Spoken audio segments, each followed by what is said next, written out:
somente crer, somente crer, tudo é possível, somente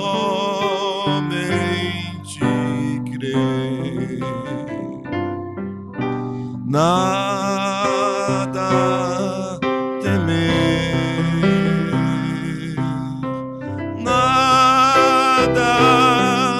temer, tudo é possível,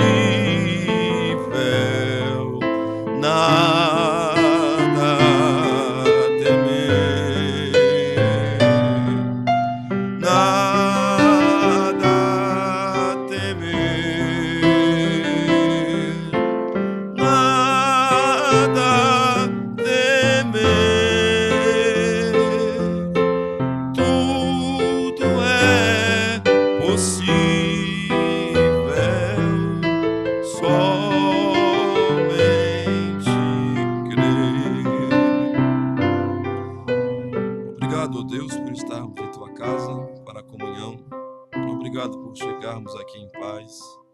Obrigado pela vida e pela saúde que até aqui nos tem concedido, Senhor.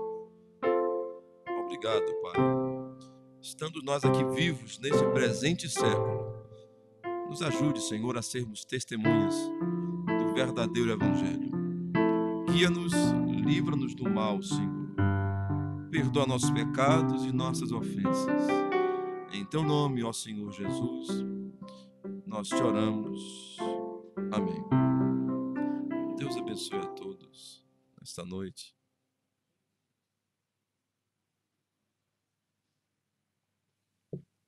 Deus abençoe a todos. Esta é uma noite de comunhão. Obrigado. E nós iremos ser breves. É um culto doméstico. É um culto para os da casa. É um privilégio para mim poder partir o pão em lugar de Jesus Cristo. É um grande privilégio. E de servir à mesa do Senhor. Eu sou tão dependente de Deus nessa hora quanto cada um dos irmãos. E eu gostaria tanto que os irmãos se apurassem em ouvir a voz de Deus. É algo tão fino e tão maravilhoso ouvir a sua voz. Eu sei assentar-me e ouvir um homem e ouvir a sua experiência. Eu sei me assentar e ouvir uma mulher, uma mãe de família, ouvir sua experiência e notar o meu Deus abençoando aquela pessoa, aquele pai, aquela mãe.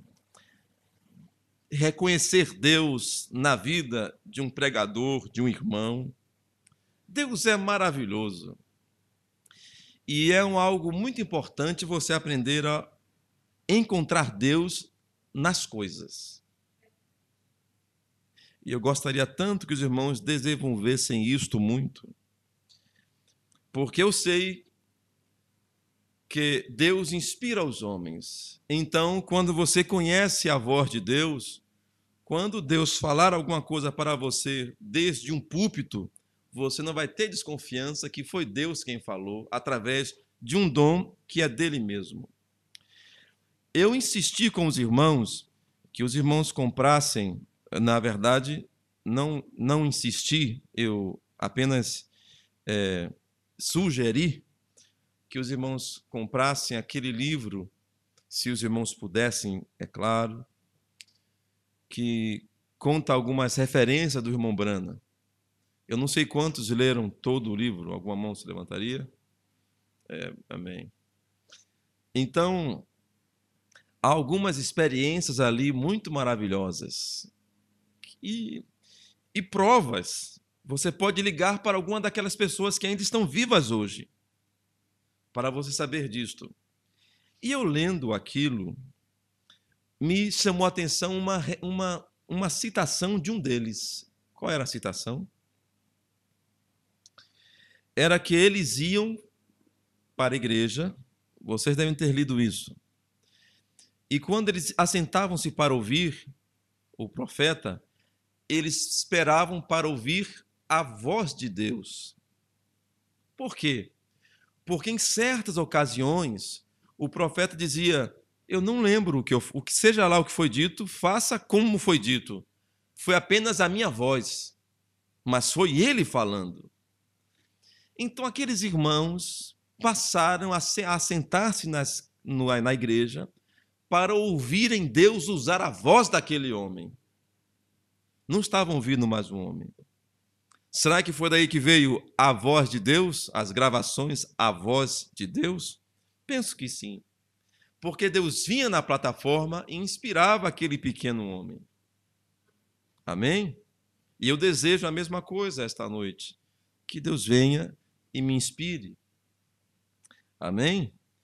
E é tão maravilhoso você aprender a ouvir a voz do Senhor. Sabe? Então você nunca mais se perderá, porque você vai ouvir a voz.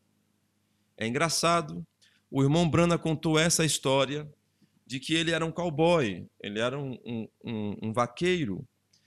E em certas terras que ele trabalhava, os bezerros eram colocados, guardados, e as mães saíam para pastar. Vocês sabem como é. E em determinada hora, eles soltavam os bezerros e o rebanho todo vinha descendo o monte lá, as terras, vindo para lá, e era uma gritaria imensa. A mãe berrando pelo filho e o filho berrando pela mãe. Ele disse: você não podia nem ouvir nem seus próprios pensamentos quando aquilo acontecia. Mas a mãe achava sua cria e a cria achava sua mãe. Me explique isto. Então eu penso, se uma cria animal pode achar sua mãe, quanto mais nós podemos achar o grande El Shaddai, que é aquele que tem seio. Eles clamavam pela mamãe e a mãe clamava por eles. Aleluia. Isso enche minha alma, porque se você clama a Deus, Ele te responde. Então, quando você vai para ouvir a voz de Deus, então Deus fala com você. Amém? Se você quer ser abençoado, aprenda essas coisas. Seja sensível à voz do Senhor. Amém? Eu penso que isso é maravilhoso. Então, quando você se chegar para ouvir a voz de Deus, e você chegar na igreja, no culto, Deus usará alguém, Deus usará o pregador, Deus falará com você, Deus confirmará. Porque qual o sentido de vir aqui para ouvir um homem? Eu sou uma pessoa com tanto defeito quanto os irmãos. E a Bíblia diz que um sacerdote, ele mesmo é cercado de fraquezas, para que possa se compadecer dos errados. Nós dependemos muito do Senhor. Amém? Então ouçam a voz de Deus. Aprendam isto. Vamos abrir nossas Bíblias, eu não vou demorar. Vamos ler no capítulo 12 de Êxodo.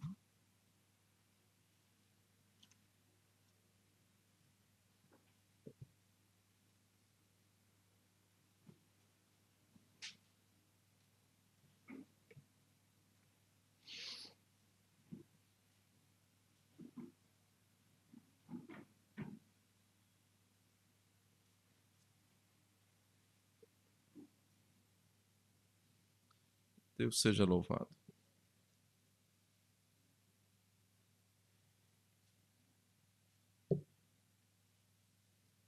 Capítulo 12 de Êxodo.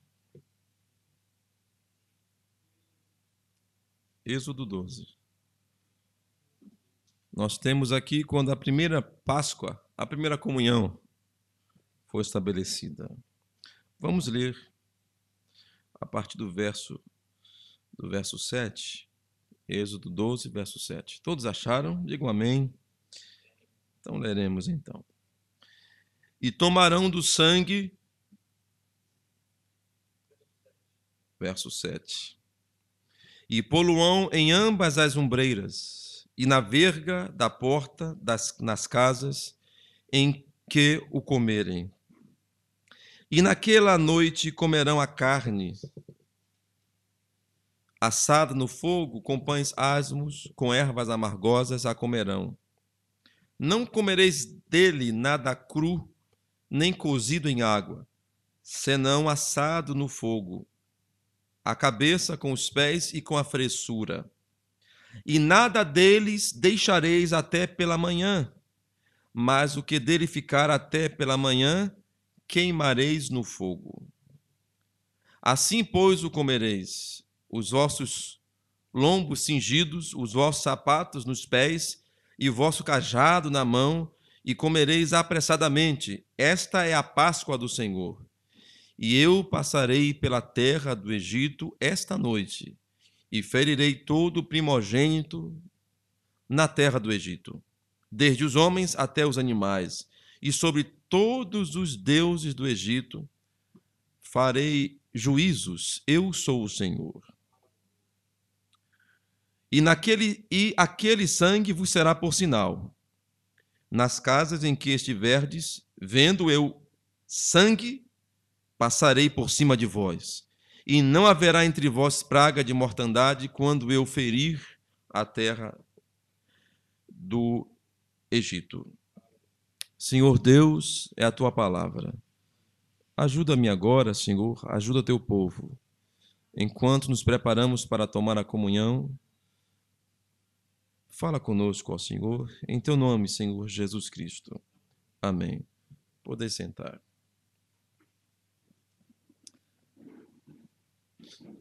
Eu sei que todos estamos acostumados com esse texto. A morte dos primogênitos foi a última praga que Deus lançou no Egito. E Deus sempre protegeu o seu povo. Deus sempre protege o seu povo. Deus não manda uma praga sem antes mandar livramento para mim e para você. Deus sempre te avisa. Deus sempre chama a sua atenção, de maneira que você não pode dizer: o que foi que me atingiu? Ele fala com você. Se ele não fala com você, é porque você não é filho dele. Então, se você não é filho dele, é porque você não tem o Espírito dele. Portanto, busque o Espírito Santo, para que ele te ensine e te guarde dos problemas que virão. E os problemas virão. E outros virão, e maiores virão ainda. O Senhor Deus estava para deflagrar a última e mais terrível praga. Todos os filhos mais velhos morreriam. Então ele estabeleceu, e essa última praga foi chamada de a morte. Emblematicamente, a última coisa que virá é a morte. E para que a morte não tocasse nos filhos de Israel, eles tinham que fazer uma coisa: matar um cordeiro e expor o sangue nos umbrais. Eles precisavam matar um cordeiro e comê-lo todo, e o que sobrasse dele deveria ser queimado até o amanhecer. É por isso que o que sobra do pão nós queimamos. Nós temos a opção de comer todo ou queimar totalmente. E é o que eu faço: queimo o pão, o que sobeja. Não podia sobrar nada. Se uma casa era pequena para comer um cordeiro sozinho, então juntasse duas casas, mas que se expusesse o sinal e que se ficasse dentro da casa, porque a morte passaria. E quem enviaria a morte? O próprio Deus. Você tinha que estar dentro de casa e com sangue nos umbrais, dentro de casa. E não só isso, com seus lombos cingidos, com seus sapatos nos pés, pronto para a viagem, porque naquela madrugada você sairia do Egito. Ou ainda, eles sairiam do Egito. Então a Páscoa, a comunhão, deve ser feita, você, meu irmão, você, minha irmã, pronto, cingido, vestido para deixar este mundo. Vocês entendem? Vocês têm que vir aqui para confirmar que estão se preparando para deixar tudo para trás, ir para a glória com Jesus Cristo. Não podemos fazer isso de maneira hipócrita. Ou você realmente deixa isso de lado, todas as coisas, e vem para Deus, ou então você está com o seu corpo aqui e o seu coração no mundo. Você tem que estar pronto para deixar esse mundo. É assim que você vem para a comunhão. Se você vem para a comunhão ainda querendo ser um mundano, ou se você vem para o mundo, imagine, olha, Deus mandou fazer a Páscoa, mas eu vou fazer como eu quero. Não é como você quer, é do jeito que Ele quer, senão você morrerá. E Deus não mudou. Então, depois de tantos anos de doutrina, de nós conhecermos a palavra, alguns têm coragem de vir à mesa do Senhor de maneira irreverente, de maneira, algumas vezes, indecente.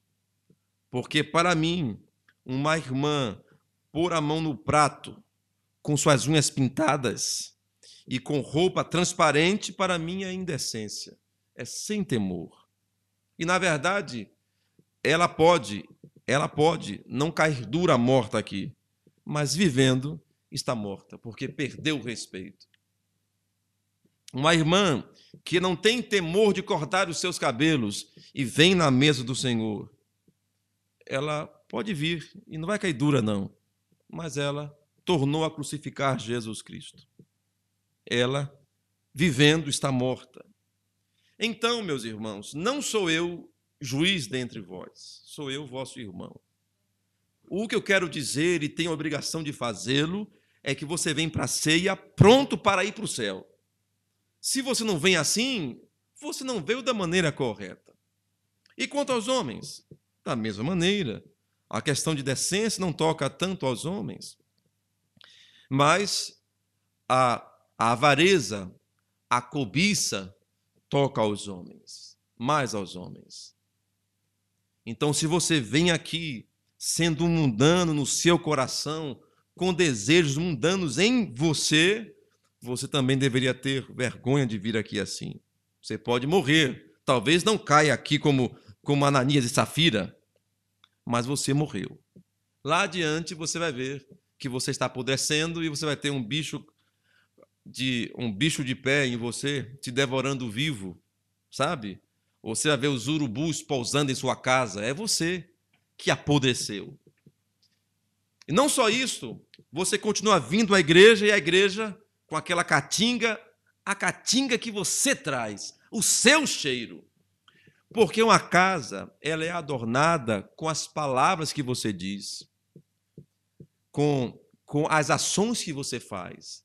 É como se você empendurasse, como se acendesse um incenso na sua casa, de um palavrão que foi dito, de uma briga que teve, de algo mal resolvido, aquilo fumaça e fica aquele cheiro. Então, quando alguém que tem o Espírito Santo entra em sua casa, ele sente logo o cheiro daquele incenso, aquela caatinga. Com uma barata, que eu disse outro dia, que voou, uma barata choca, você sente o cheiro longe. Então, pense que cada vez que há uma palavra descaridosa, uma ironia, uma resposta de uma mãe para um filho, de um filho para uma mãe, de um filho para a mãe, de uma esposa para o esposo, toda vez que você comete um pecado, uma barata catinguenta voa e deixa o cheiro lá. E alguém que for lá, não tem que ter o Espírito Santo, não. Se for alguém que gosta de barata, vai sentir bem à vontade. Porque o ambiente vai ser propício para o diabo. E quanto mais fedorento for o lugar, quanto mais for lixo, você vai ver que vai ter rato, urubu, barata, lacraia e tudo que não presta. Toda casa tem um banheiro. Por quê? Porque nós somos pessoas que produzem sujeira. Nós devemos jogar a sujeira fora. E como é que nós jogamos a sujeira fora? Confessando nossos pecados. Senhor, falei aquilo. Senhor, errei, me perdoe. Minha esposa, me perdoe, não quis te ofender. Meu esposo, e assim por diante. Dessa maneira, nós estamos ficando preparados para irmos no arrebatamento. Senão, nossa vinda aqui é vã, nosso trabalho aqui é vão. Mude sua vida. Muito bem, porque a morte iria passar. eles tinham que estar prontos para ir. Nós estamos tomando a comunhão até que ele venha, porque ele virá. Eu não sei se ele virá esta noite, mas ele virá. Está você pronto para se encontrar com Jesus Cristo? Que tipo de vida você está vivendo? Agora, se você em sua vida, você é honesto, verdadeiro, e você não fala coisas ruins, e quando fala algo, você fala com temor, aquilo sai de você como um bom cheiro e fica perfumando a sua casa. E quando alguém que tem o Espírito Santo entra em sua casa, ele pode sentir a atmosfera que tem na sua casa. E alguém que não tem o Espírito Santo pode entrar em sua casa e vai sentir a atmosfera da sua casa. Eu quero saber se Jesus é bem-vindo para ser nosso hóspede em nossa casa. Será que ele pode ficar, ficaria à vontade com as conversas que nós temos em nossas mesas? Não vivamos de maneira hipócrita. Está escrito: assim falai, assim procedei. Seja crente aqui na mesa do Senhor e na mesa da sua casa. Seja crente, sabe?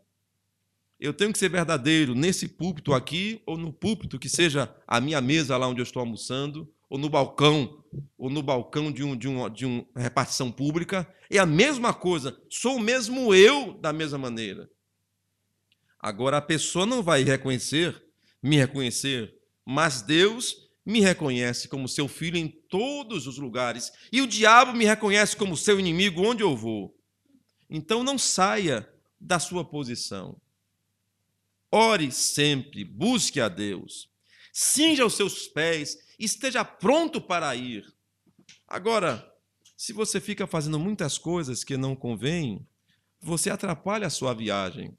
Eu viajo muito, então eu sei disso. Quando chega 2 horas antes da viagem, meu pensamento é só uma coisa: a viagem. Algumas outras coisas ficam para segundo plano.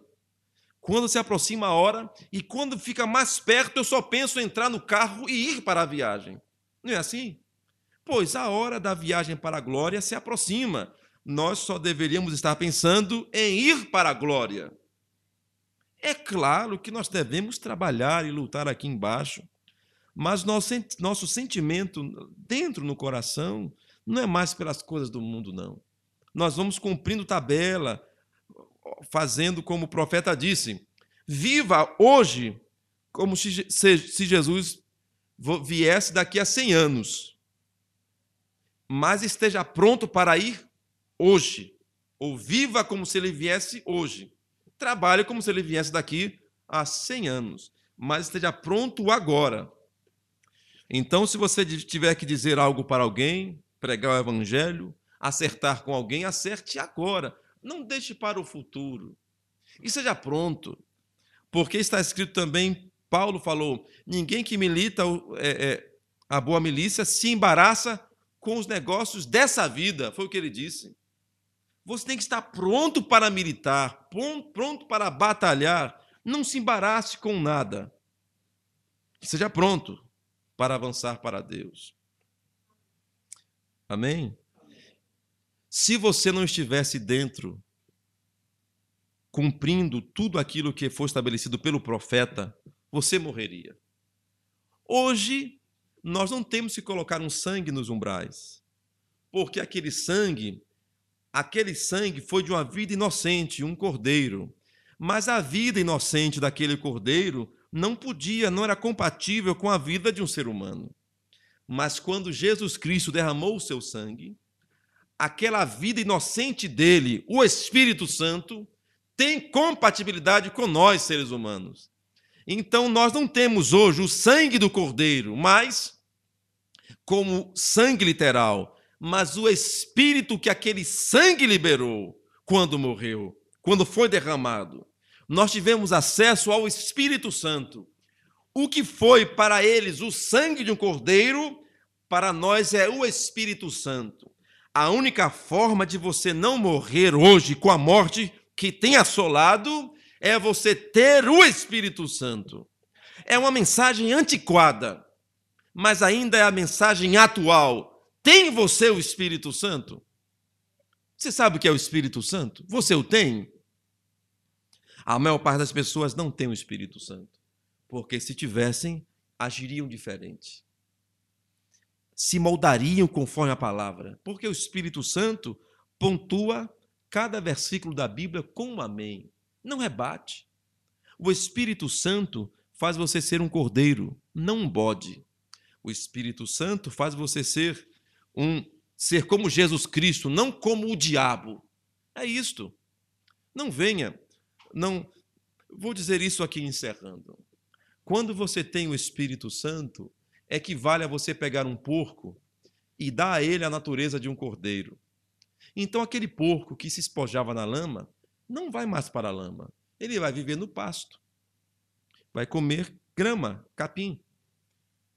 Se você vê um porco comendo capim, você, e bem limpinho, você vai estranhar alguma coisa.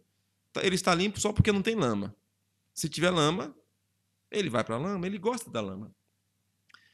E se você vir uma ovelha suja de lama, você vai entender que alguma coisa aconteceu, porque a ovelha não vive na lama.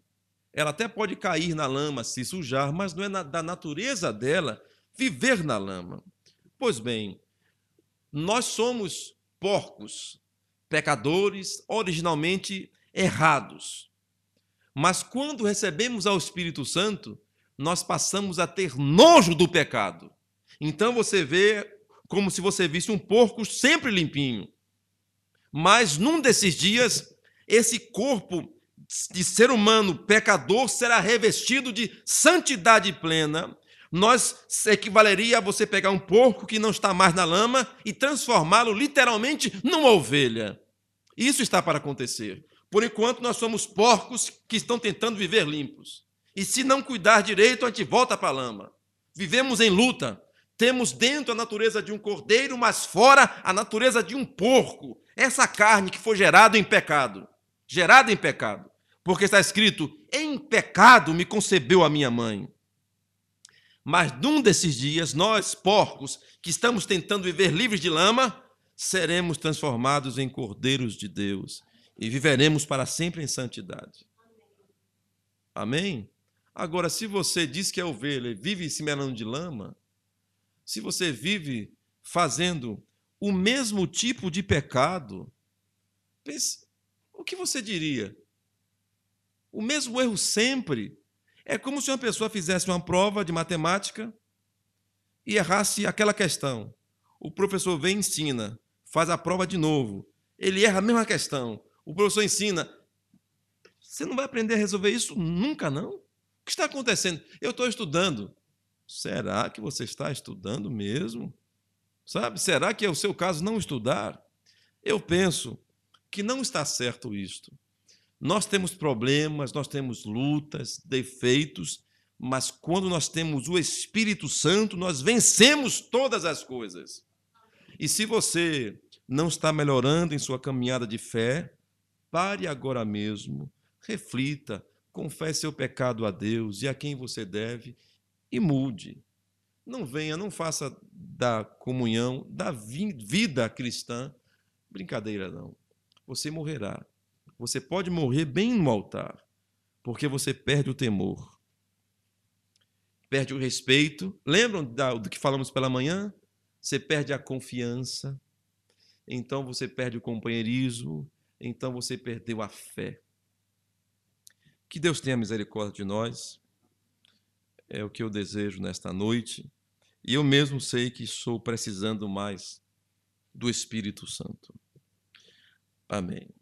Vamos abrir nossas Bíblias, assentados como estamos, no livro de Mateus, capítulo 26. Nós vamos ler o texto da comunhão e vamos orar pelo pão e pelo vinho e daremos seguimento à comunhão. Mateus 26.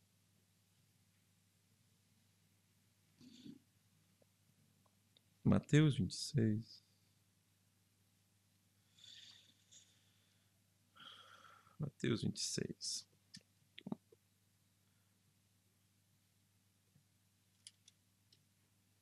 Vinte e seis.